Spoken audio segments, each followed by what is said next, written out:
El saludo siempre desde el afecto para los seguidores de Consejo Sano, un programa que no pierde la perspectiva de hacer preguntas en torno a la salud humana y encontrar respuestas. Sé que al público le interesa saber desde el comienzo cuál es el tema que abordaremos. Hoy nos acercamos al consumo de drogas y el embarazo, o al embarazo y el consumo de drogas. Está con nosotros, para suerte de Consejo Sano, la doctora Seila Rosa Salazar. Bienvenida. Un placer siempre acompañar este programa contigo y además de eso, para hablar de este tema que de hecho es un tema bastante preocupante en nuestra sociedad hoy en día. Recordemos algunos conceptos, algunas ideas en torno al consumo de drogas. ¿A qué llamamos drogas, doctora? Bueno, si vamos a la Organización Mundial de Salud, ellos definen las drogas como las sustancias que en su posición objetiva es curar y prevenir algún tipo de enfermedad. Cuando vamos a otros conceptos desde el punto de vista farmacológico, no son más que las sustancias en su forma activa, que por lo general se utiliza para igual prevenir o curar algún tipo de enfermedad, pero en el transcurso en que ha ido de cierta manera modificándose el concepto de drogas, ya entonces se entra al tema de las drogas como estas sustancias que desde el punto de vista que lo utilizan los pacientes no desde el punto de vista terapéutico, que es decir, no lo usan desde el punto de vista terapéutico, más bien lo usan de forma excesiva y a la vez, por supuesto, crea dependencia.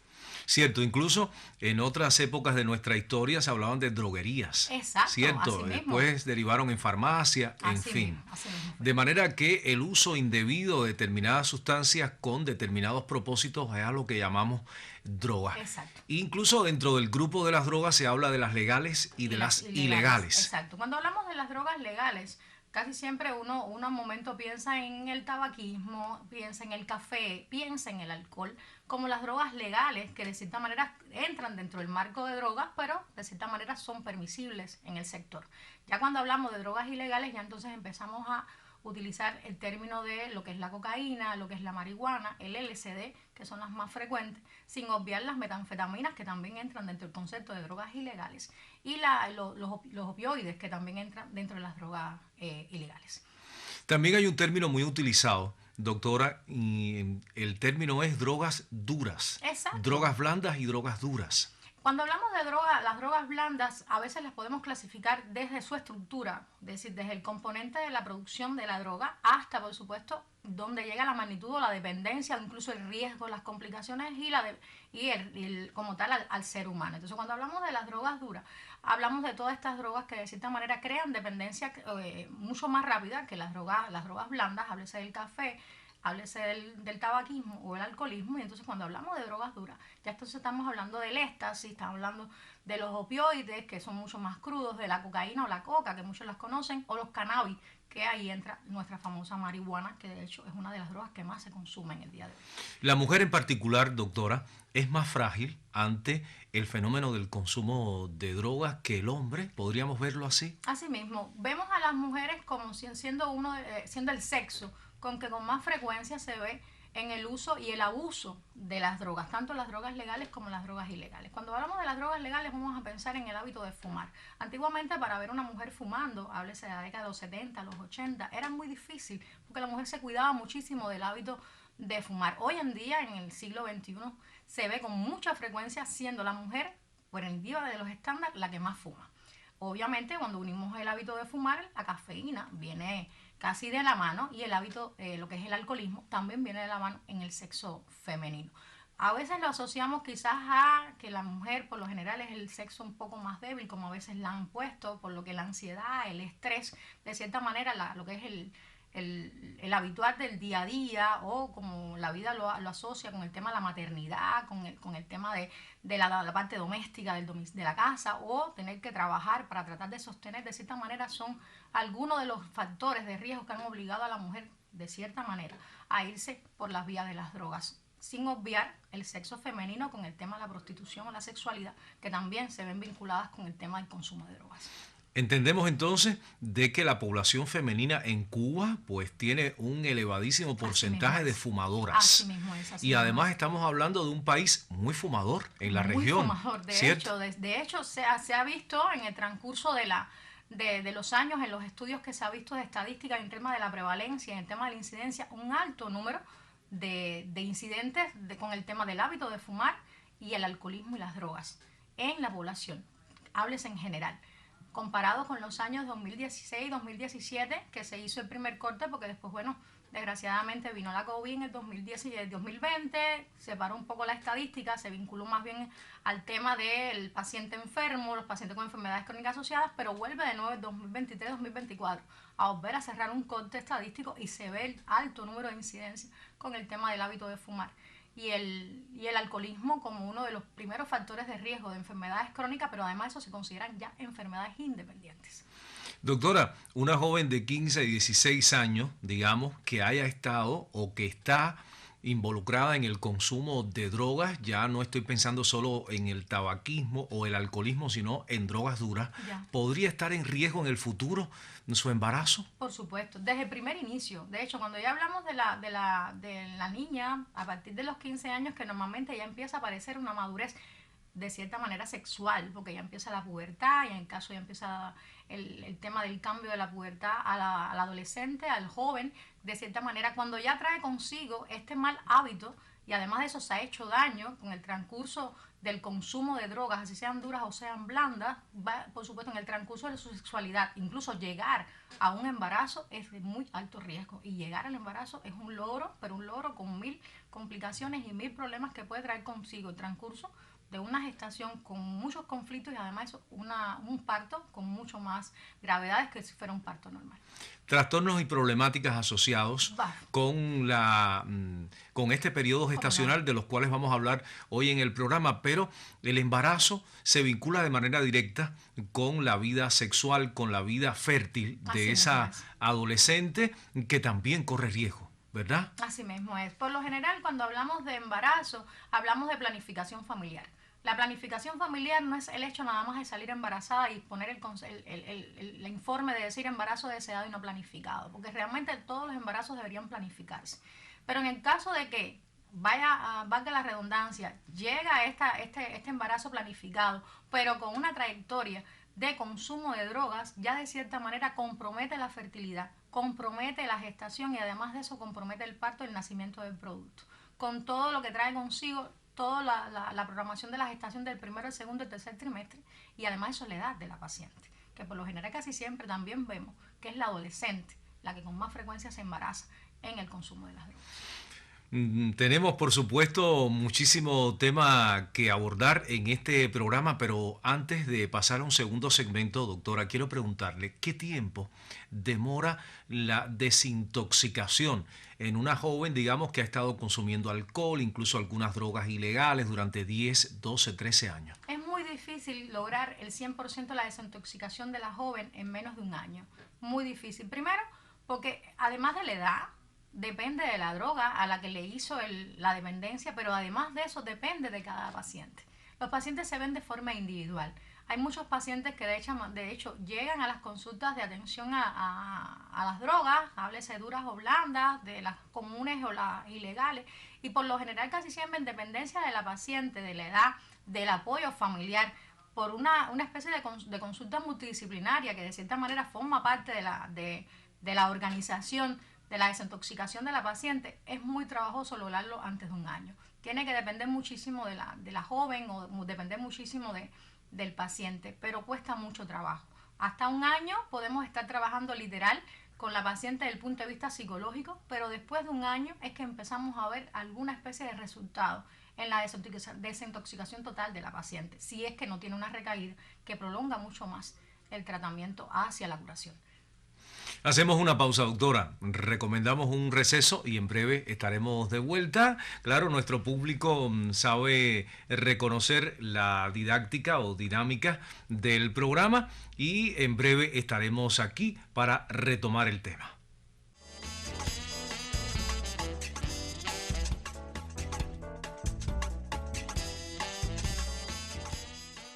El estrés, la falta de sueño, una alimentación inadecuada y la escasa actividad física suelen ser las principales causas de sensación de fatiga constante.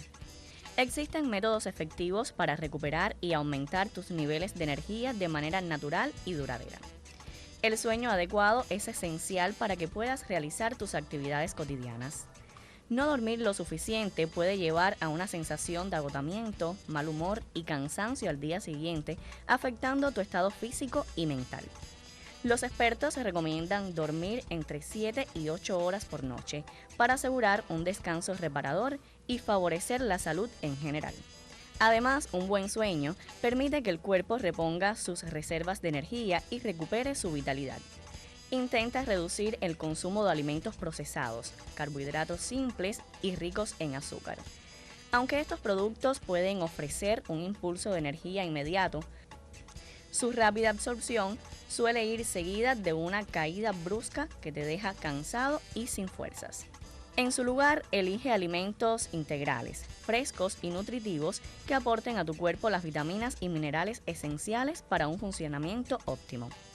Para obtener energía a lo largo de tu día, procura beber agua de manera regular, en especial durante el ejercicio o cuando hace mucho calor.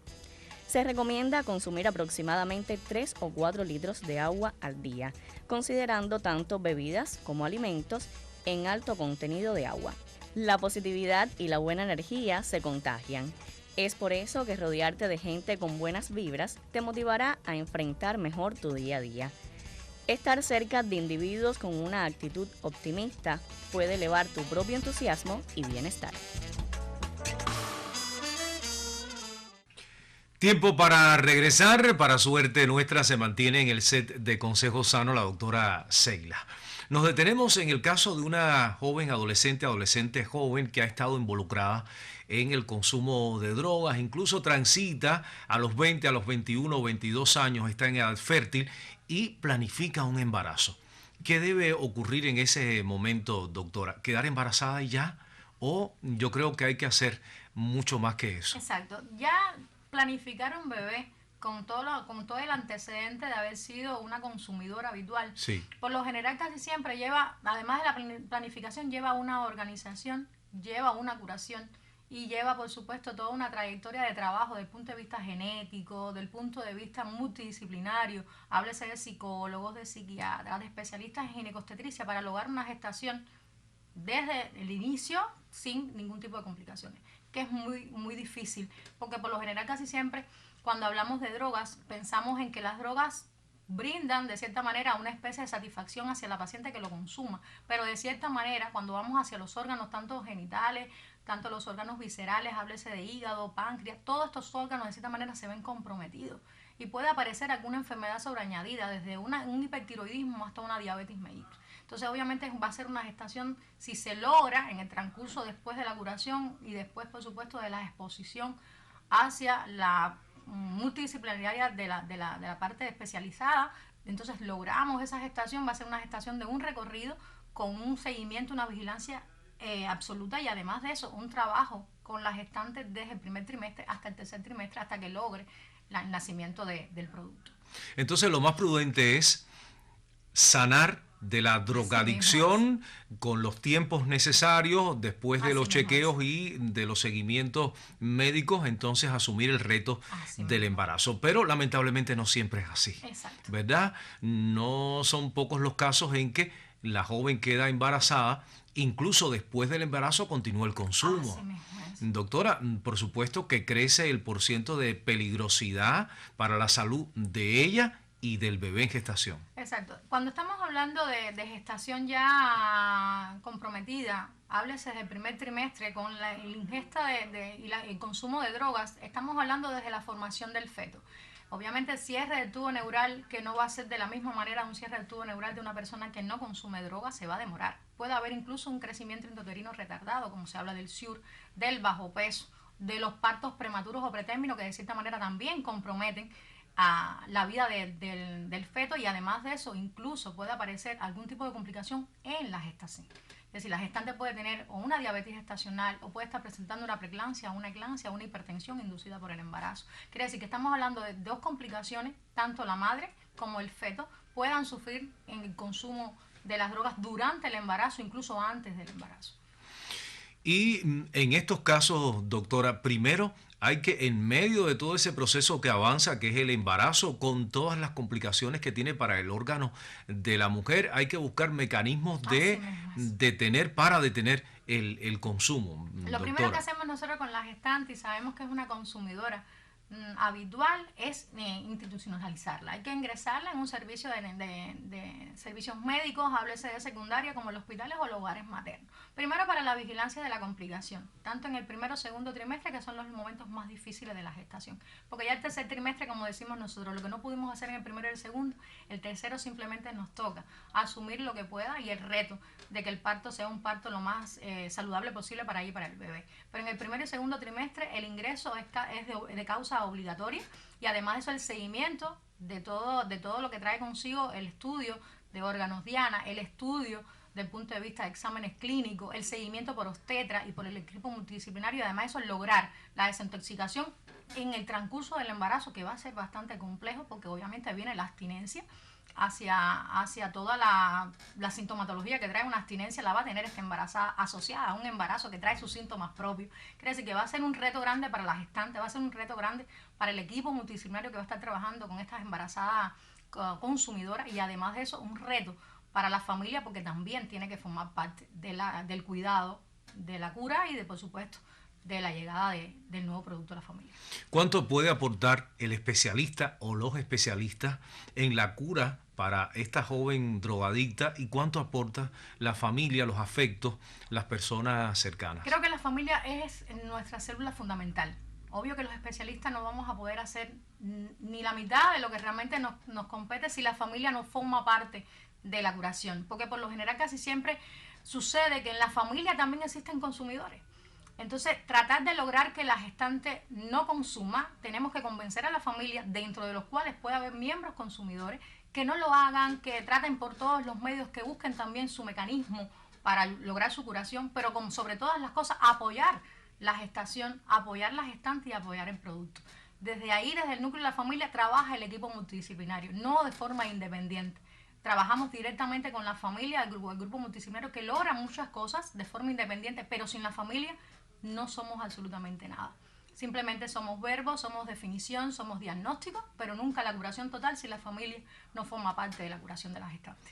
Hablé de los aportes de los especialistas, de la medicina, de los aportes de los afectos de las personas cercanas, de aquellos que acompañan a la embarazada, pero ahora le pregunto, ¿y cuánto puede aportar la propia embarazada en ese empeño que no siempre está definido, que no siempre está claro, para lograr precisamente sanar y al mismo tiempo garantizar salud para el bebé que está en desarrollo? Lo fundamental que nos debe brindar la gestante es su voluntad. Sí. La voluntad que nos pueda brindar desde el primer inicio, primero reconociendo que necesita ayuda, reconociendo que tiene una enfermedad. A pesar de estar embarazada, tiene que reconocer que necesita ayuda, tiene que reconocer que es una consumidora, y además eso, que necesita lograr un embarazo y que desea ese embarazo lo más saludable posible, con todos los riesgos que venga, pero que sea un embarazo saludable.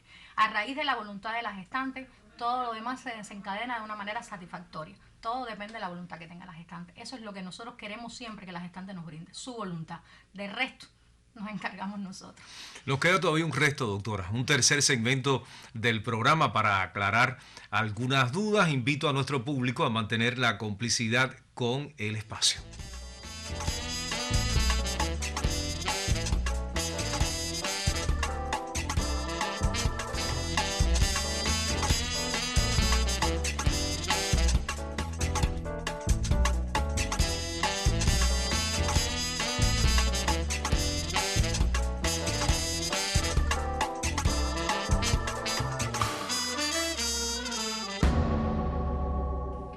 Siempre lo digo, qué suerte poder conversar con la doctora Seila. Síndrome de abstinencia neonatal, ¿es frecuente en bebés que nacen bajo las circunstancias del consumo de la droga? Y más si la gestante está consumiendo aún durante todo lo que es la trayectoria de la gestación, que a veces es difícil lograrlo. Háblese de lo más sencillo, fumar. Cuando la embarazada fuma durante todo el embarazo, de cierta manera también puede tener el síndrome de abstinencia neonatal, porque a veces piensan, el síndrome de abstinencia neonatal está agregado solamente a las drogas duras, quiere decir a la marihuana, la cocaína, el éxtasis, el LSD, pero incluso el hábito de fumar como droga portera, también puede traer consigo la abstinencia neonatal. ¿Cuál es la abstinencia neonatal? La abstinencia neonatal es la que hablamos del bebé que realmente sale como si fuera un bebé drogadicto, porque realmente el bebé consume drogas a través de la mamá. Como mismo pasa con el cuerpo de la mamá, que debería estar desintoxicándose. Imagínese el niño que debe estar desintoxicándose también, hace toda la sintomatología de una abstinencia. Hace desde las convulsiones, que es las complicaciones más severas que puede hacer el nacimiento de un bebé con abstinencia neonatal, hasta el daño cerebral. Háblese de las meningoencefalitis, las meningitis, los daños cardiovasculares como la hipertensión en el neonato, como las cardiopatías asociadas a la abstinencia neonatal y desgraciadamente hasta la muerte súbita, porque en muchas ocasiones, por lo general, estos bebitos tienen un gran sufrimiento fetal, salen con grandes complicaciones cardiovasculares, pulmonares, cerebrales, y agrégale entonces también un daño desde el punto de vista psicológico, porque al final afecta también la parte cognitiva del bebé, háblese del desarrollo psicomotor, el crecimiento del bebé, porque el niño sale bajo peso, con un riesgo alto de crecimiento intrauterino retardado, que incluso pueden llegar a la severidad, más la prematuridad. Entonces, todo esto agregado a un bebé inmaduro, por supuesto, el riesgo es mucho más alto, incluso a llegar a la muerte del neonato. Sin embargo, no siempre ocurre en todas las embarazadas que fuman. Así mismo, ¿verdad? exacto. Y entonces la población femenina que se embaraza nos dice, no, si mira, mi vecina, nunca ocurrió nada, yo tuve una prima y el niño nació con 8 libras, pues, como se le conoce de manera popular. ¿Cómo lo vemos entonces? Por lo general casi siempre ven el hábito de fumar, el tabaquismo en general, el alcohol y el café como algo habitual que se pueda utilizar durante el embarazo, porque siempre se piensa en esto: a mi amiga o a mi familia o a mí en personal, no me tiene que ocurrir. No me tiene que ocurrir. Y desgraciadamente se ha visto que en estos casos también se ven complicaciones severas y se ve la abstinencia neonatal como una de las complicaciones más graves que tiene el producto a la hora del nacimiento, durante algo tan sencillo como estas drogas que entran dentro de las drogas lícitas, que es decir, las drogas legales, donde por lo general las embarazadas no la toman como una especie de complicación o hay que dejarlo porque hay que dejarlo. Entonces, de cierta manera, trae consigo, por supuesto, la complicación del embarazo, la complicación del feto y desgraciadamente incluso el fallecimiento del neonato.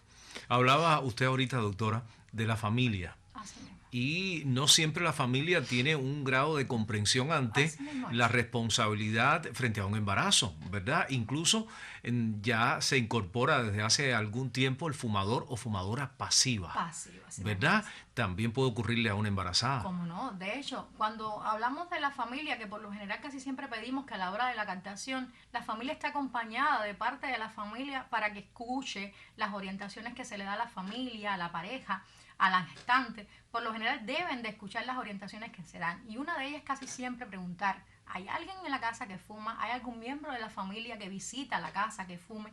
Porque obviamente fumador pasivo es mucho, en ocasiones más severo que el fumador.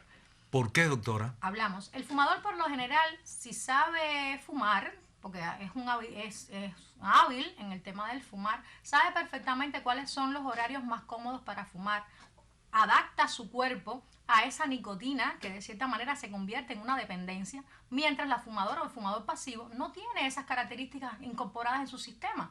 No tiene por qué, porque no lo hace. Obviamente que a la hora de recibir esa nicotina, la recibe sin previa preparación, sin su organismo de quererlo, ni tampoco de venderlo. Y obviamente lo va a recibir 100%. Y va a traer consigo que su sistema inmunológico no lo va a reconocer.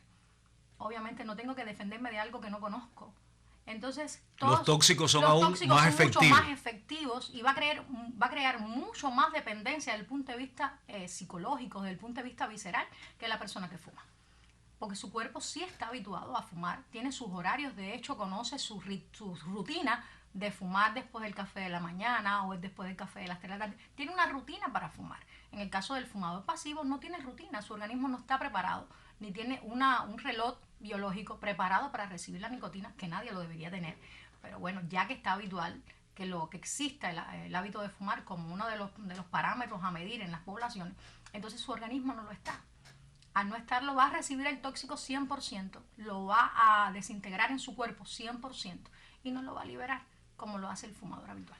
El embarazo en la mujer, doctora, genera siempre riesgos porque el organismo tiene que asumir, digamos, el reto de traer a la vida a otro ser. Así Y eso mismo. genera demandas, ¿verdad?, determinadas, y pueden aparecer incluso enfermedades, padecimientos temporales. Si se combina ese embarazo con el consumo de drogas, puede entonces que las consecuencias sean aún más severas, con un grado, digamos, de riesgo Mucho mayor. considerable, y en el tiempo permanecer incluso. Exacto. De hecho, cuando aparece en el transcurso de la gestación una hipertensión inducida por el embarazo o una diabetes gestacional a una paciente consumidora, tiene alto riesgo de que después que salga del periodo de gestación quede o con una hipertensión arterial o quede con una diabetes. Permanezca el Permanezca padecimiento. el padecimiento. ¿Por qué? Porque obviamente su organismo sufrió doble.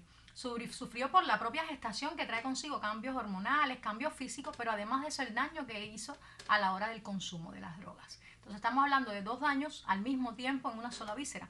Es decir, nuestro corazón, nuestros pulmones, nuestros órganos como el hígado, como el páncreas, estuvieron recibiendo 2 veces el mismo daño por la gestación y además eso por el consumo de drogas. Quiere decir que de cierta manera es muy frecuente que después de la gestación quede con una o con las 2 enfermedades que durante el embarazo aparecieron propios de la gestación.